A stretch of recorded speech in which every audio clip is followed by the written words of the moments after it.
Good afternoon, everyone, and welcome to another dDesk video. Today, we're going to use dDesk to create a synthetic distribution and use that distribution to create a random sampling of values from that distribution.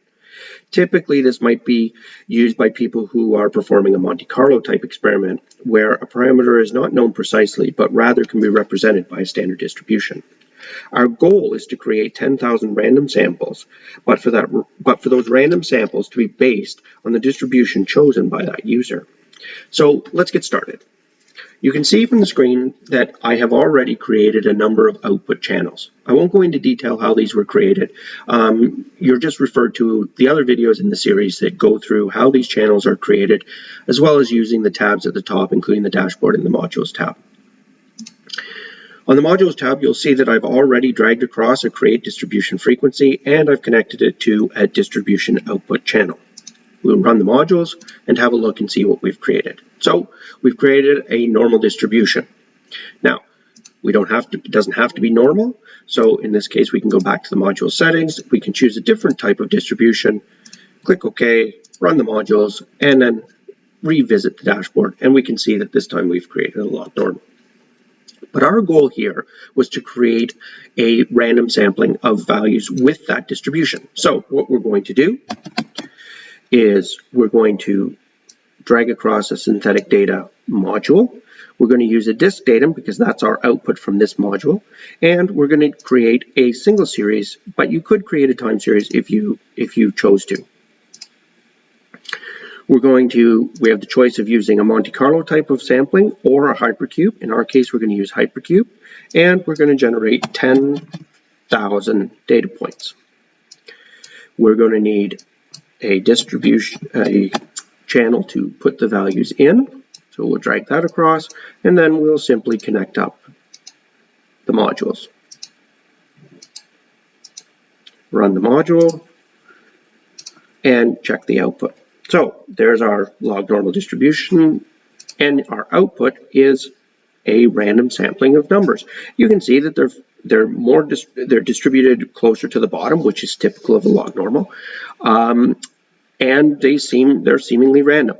Now we can go back. We can check this by going back into our module. Let's change it to a normal distribution, and let's click the run button again. We'll go back to the dashboard, and now we have seemingly random numbers centered around 0. So very good. But what is the distribution of this data? I mean, we can't tell from just looking at the data, so we should probably check it. So we can do that fairly simply. We're going to go back to disk. We'll get a distribution frequency module out here. We'll use 100 bins, 3 standard deviations. We'll put the labels at the end, and we will put the output from that into that output channel, and we will run again. Now if we go back to the dashboard, there are our random samples, our distribution, and now what we can see is that the blue squares now represent the distribution of those random samples from this output tab. And we can see that those blue squares and the original synthetic distribution are essentially the same.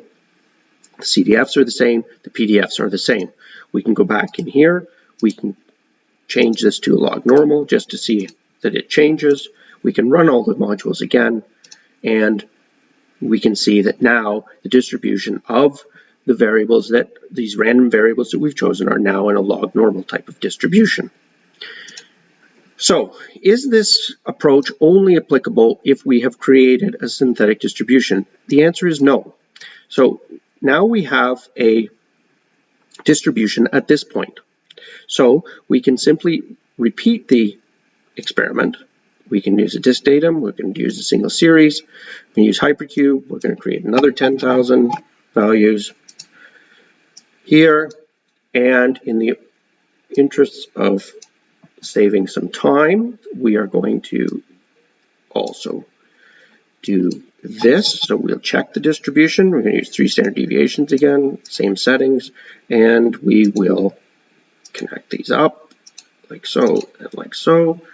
And we will also grab our second Monte Carlo output channel, and we will connect these up like so, and run the channels, run the modules, and look at the output.